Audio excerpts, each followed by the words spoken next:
Olá, meus irmãos, a paz do Senhor Jesus, que Deus te abençoe sua casa, a sua família, desde agora e para todo sempre.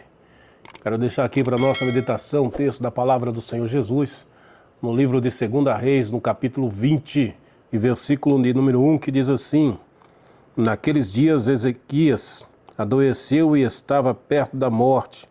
O profeta Isaías, filho de Amós, veio falar com ele e lhe disse: Assim diz o Senhor, põe a tua casa em ordem, porque morrerás e não viverás. Uma palavra que veio a um homem que tinha lutado. Se você ler os textos anteriores, capítulo 19, capítulo 18, você vai ver que ele lutou para que as coisas prevalecessem, para que as coisas voltassem ao lugar, para que o povo voltasse a adorar a Deus de verdade. Porque o povo havia fugido, o povo tinha sido, assim, estavam desgarrados, não estavam adorando a Deus como deveria. Então ele fez com que o povo retornasse a adorar, ele quebrou os postes ídolos, tirou as adorações dos montes, e foi levando o povo, direcionando o povo a uma verdadeira adoração.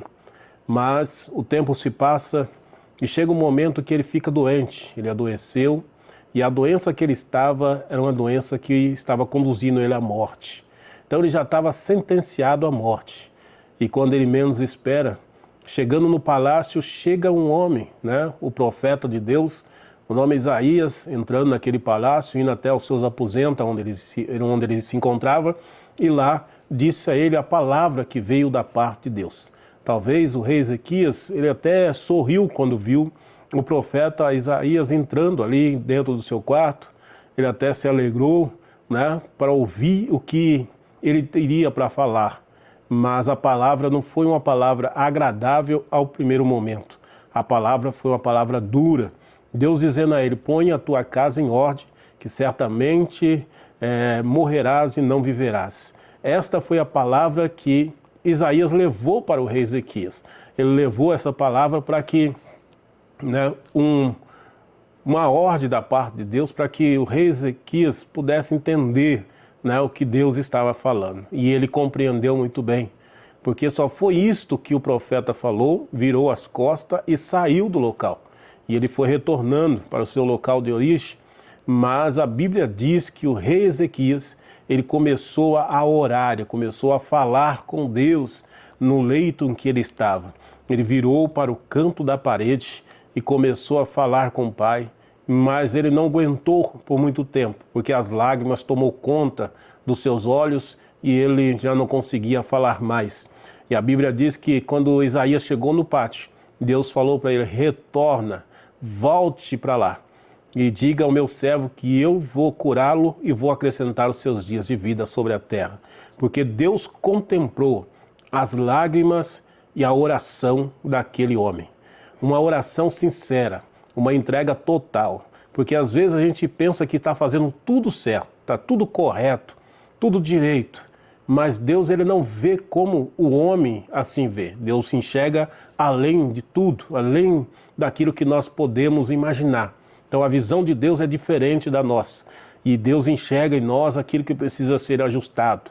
Então, naquele momento, houve a necessidade de uma sinceridade da parte do rei Ezequias diante de Deus. Ele abriu seu coração de verdade. As lágrimas que desceram do seu rosto não foram as lágrimas, simplesmente um choro normal, não, foram lágrimas mesmo de arrependimento.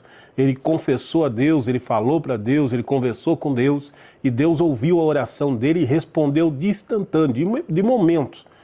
E Isaías voltou e falou o que Deus havia dito. Então, para nós entendemos que Deus está agindo na vida daqueles que se entregam com sinceridade diante dele. Não importa o que você fez, não importa o que está acontecendo. Se você está andando certinho e se perguntando: mas por que isso está acontecendo comigo? Deus está vendo além do que você está enxergando. Mas a palavra para você hoje é Deus dizendo que Ele vai te curar, Deus vai acrescentar os seus dias sobre a terra, porque Ele ouviu a sinceridade do seu coração. As palavras que saíram da sua boca foram sinceras. né? As lágrimas que desceram do seu rosto foram lágrimas sinceras. Então ele sabe disso, ele conhece isso e por causa disso ele vai mudar a sua história. Deus, ele não terminou o projeto que ele tem sobre a sua vida. Então tenha paciência, tenha calma e tudo vai voltar à normalidade novamente, porque Deus está no controle de tudo. Que Deus te abençoe e que você possa meditar nesta palavra em nome do Senhor Jesus. Amém.